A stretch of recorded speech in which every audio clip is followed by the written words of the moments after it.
A quiet morning in Virginia turned ugly when Sarah was cornered by two fake HOA enforcers who tried to bully her with threats and false authority. Tom Rivers and Michael Brown relished humiliating her, demanding licenses, keys, and obedience as if they ruled the neighborhood. But what they didn't know was that Sarah Miller carried a past and a badge that could shatter their illusion in seconds. And just wait until you hear how this confrontation flipped on its head and why justice came crashing down so perfectly in the end. John and his wife Sarah had been in their new neighborhood for less than a month.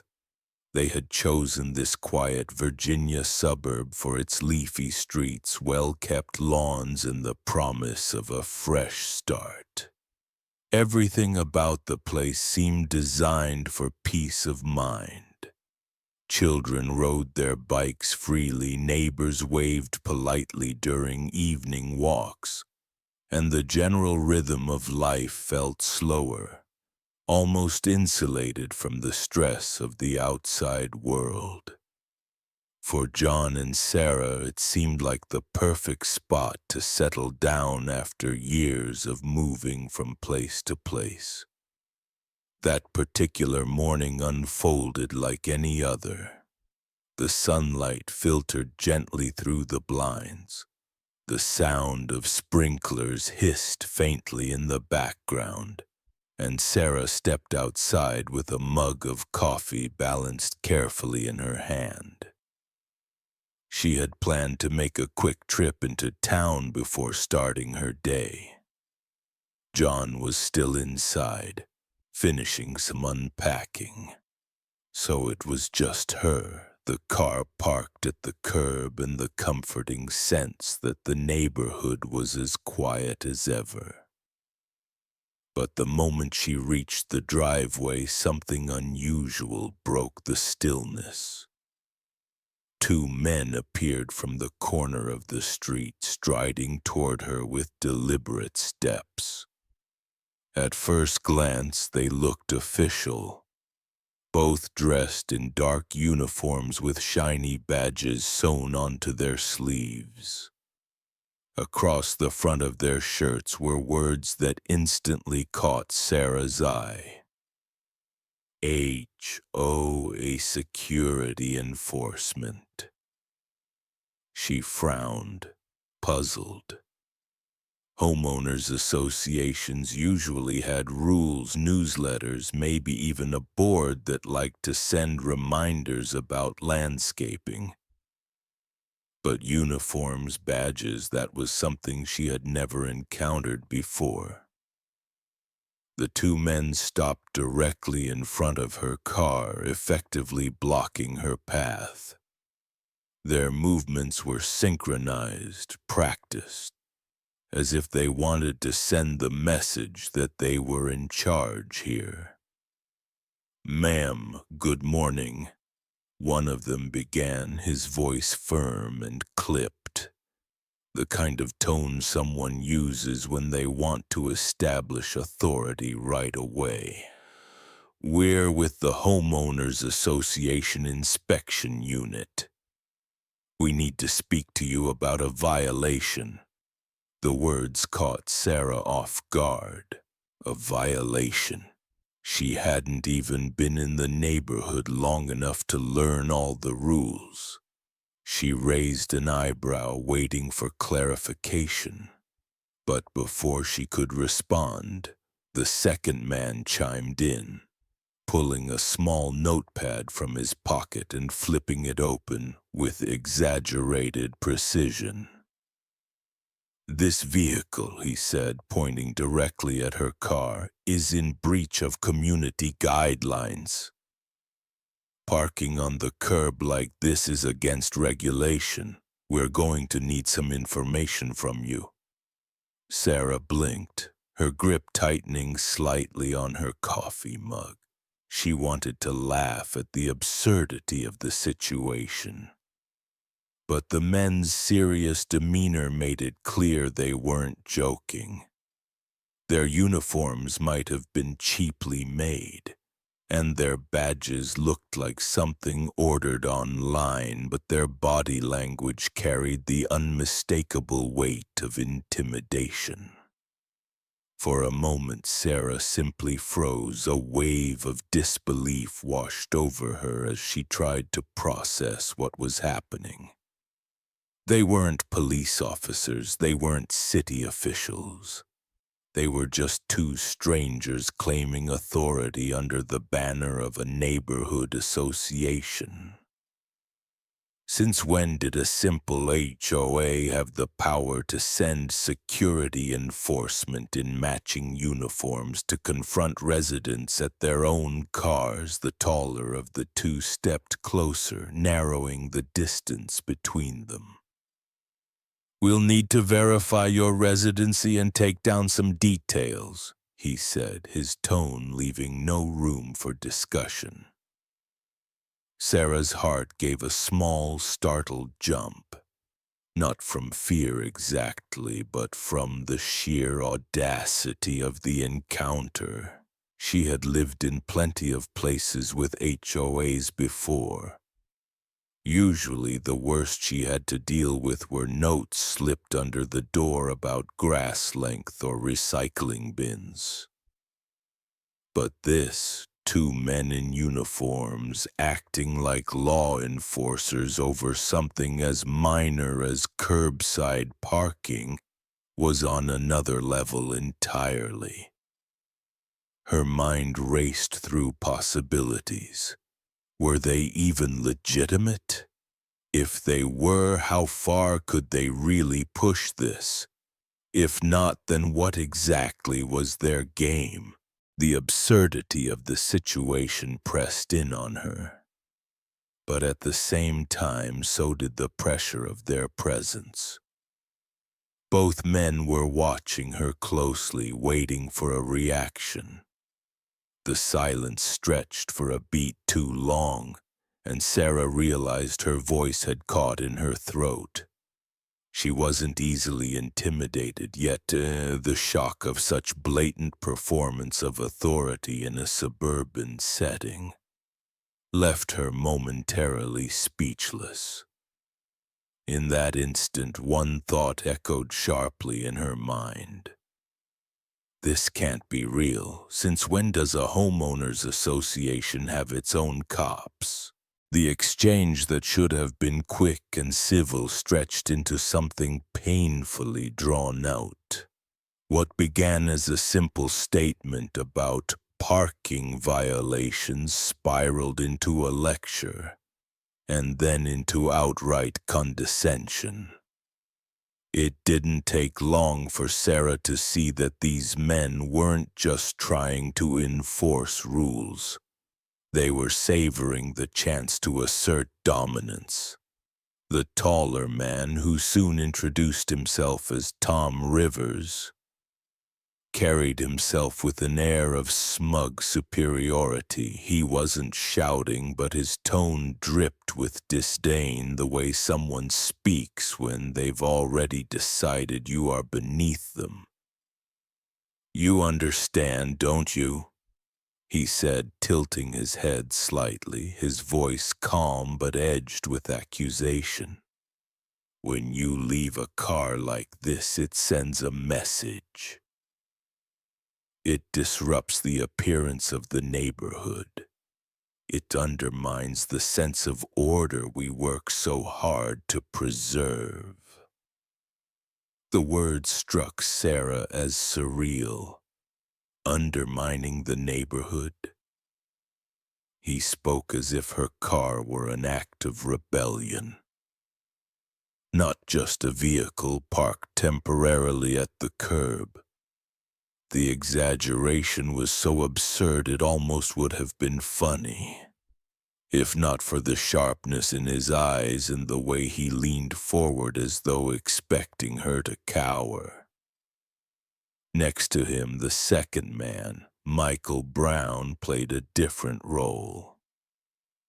He didn't speak as much, but he wrote furiously in his small pad, every stroke of his pen exaggerated.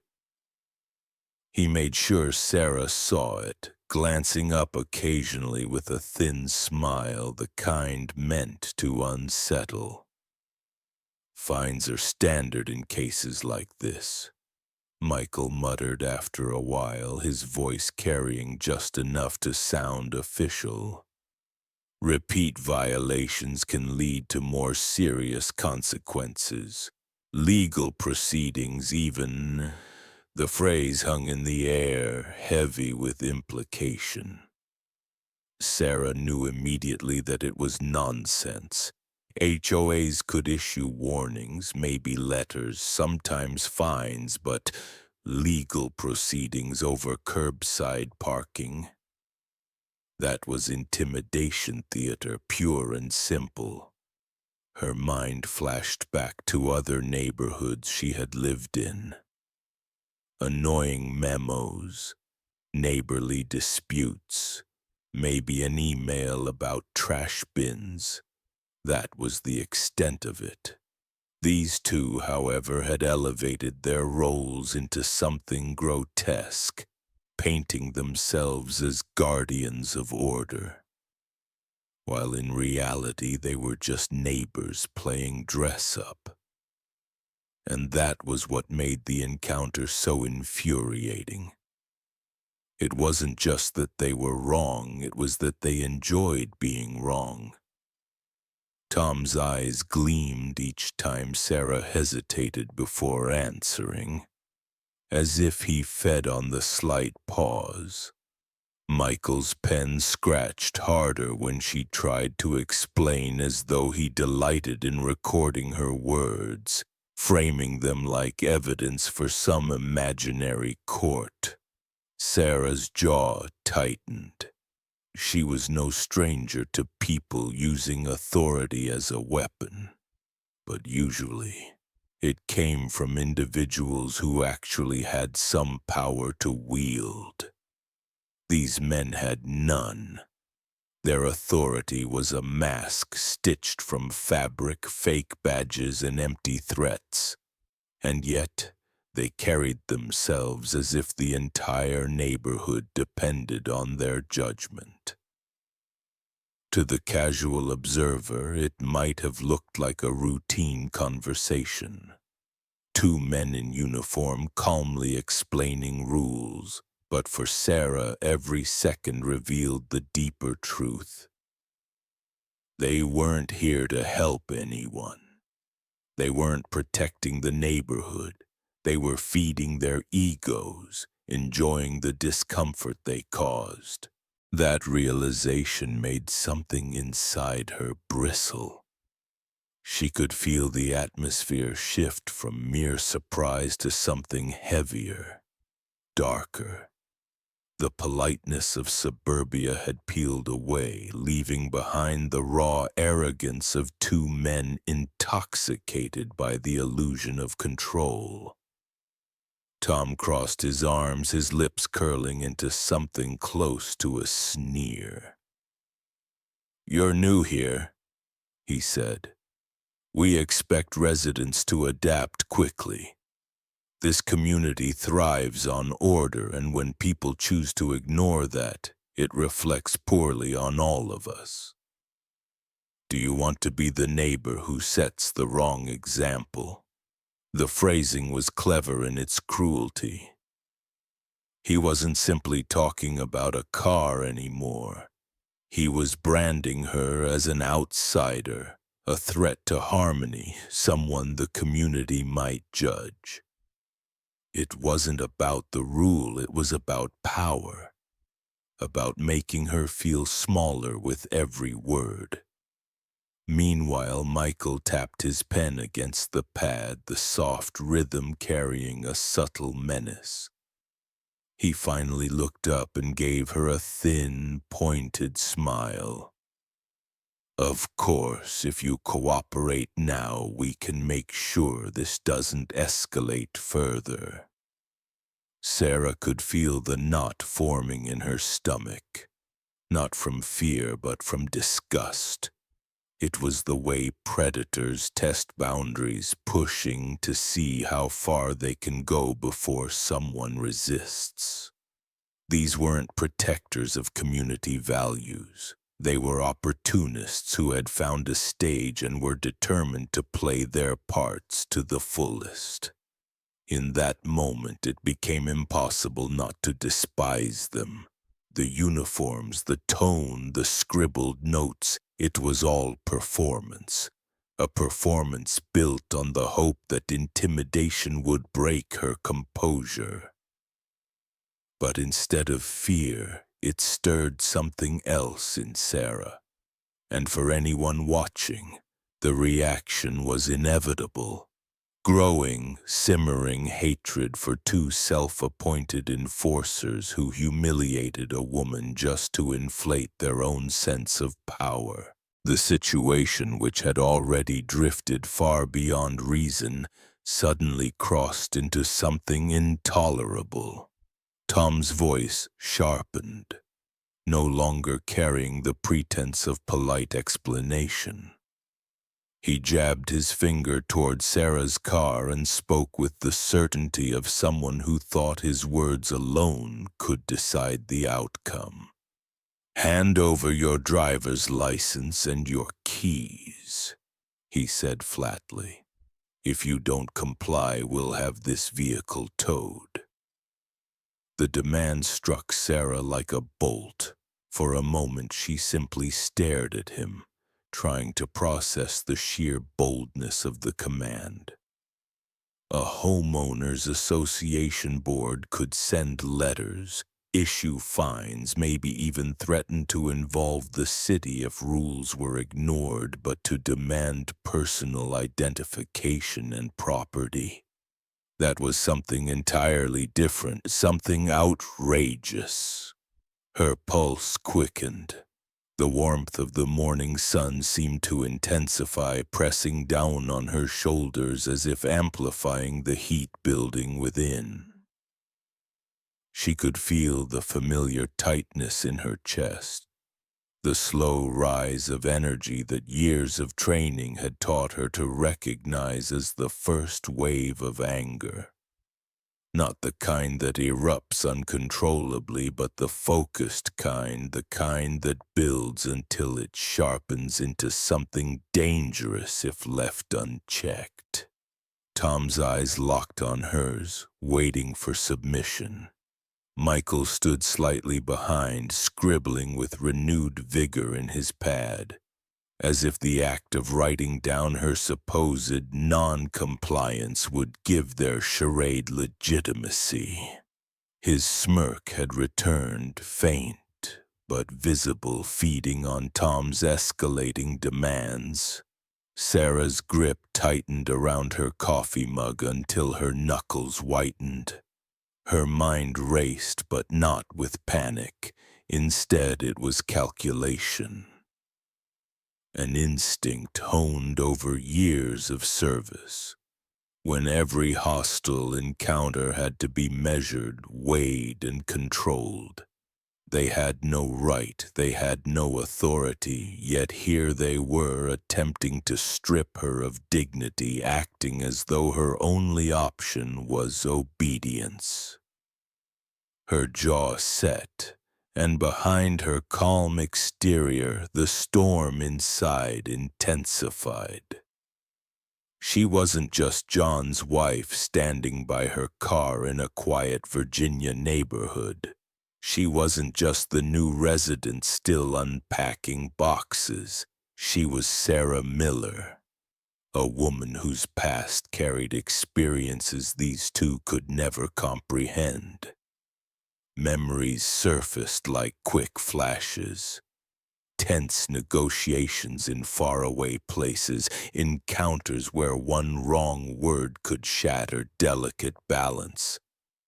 Moments when staying calm meant the difference between survival and disaster.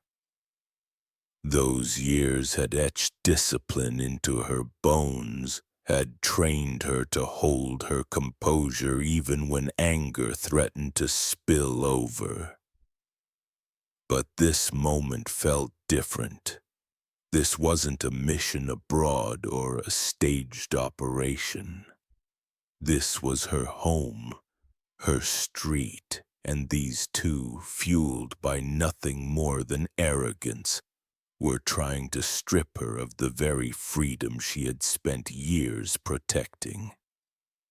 The absurdity of it made her blood simmer.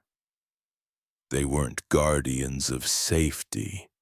They weren't protectors of peace. They were imposters in uniforms, drunk on the illusion of authority. And now, they were crossing into outright threats against her property, against her peace of mind.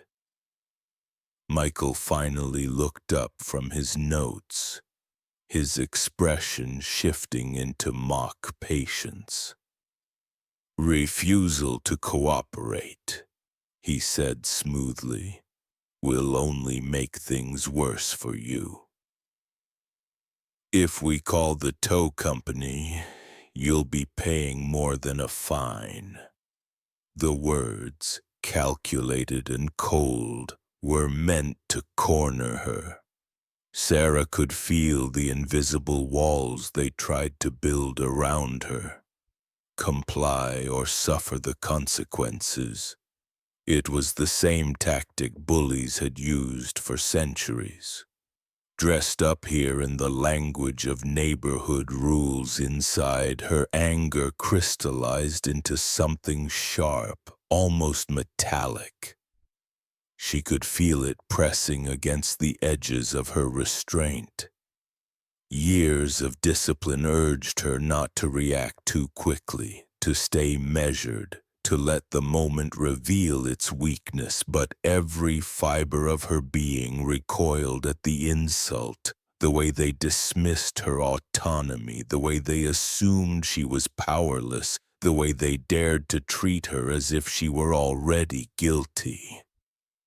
Her silence stretched long enough that Tom mistook it for hesitation. He stepped closer, lowering his voice to something almost conspiratorial, though his words carried the weight of command. "Look," he said, "you're new. Maybe you don't understand how things work here. But if you cooperate now, this can be handled quietly. Don't make us escalate." The tone of false generosity, as if he were offering her a lifeline, made Sarah's skin prickle. He wasn't giving her an option. He was delivering an ultimatum wrapped in the veneer of kindness. In that instant, the simmering anger inside her solidified into resolve. They had gone too far. The arrogance was no longer just insulting, it was intolerable. Her training told her to stay calm, to control the reaction, to choose the right moment. But her instincts told her something else. Enough was enough. The audience watching would feel it too. The same tightening in the chest, the same surge of frustration. The question wasn't whether Sarah had the strength to respond. The question was how long she would let them believe their performance had any power over her at all. For several tense seconds, the air around them felt heavy, as though the entire street itself had paused to watch what would happen next. Tom's command still lingered in the air. Driver's license, car keys, threats of towing, hanging like a challenge that demanded submission. Michael's pen hovered, ready to inscribe whatever words would lock the moment into their counterfeit record. But Sarah was no longer weighing their threats. She was finished with the game. The line they had crossed was beyond repair, and the choice they had forced upon her gave her clarity. Calmly, deliberately, she set her coffee mug on the roof of the car. Her movements were steady, unhurried, the kind of composure that unnerved anyone expecting resistance. She reached into her bag, fingers brushing past her belongings until they closed around a familiar leather wallet.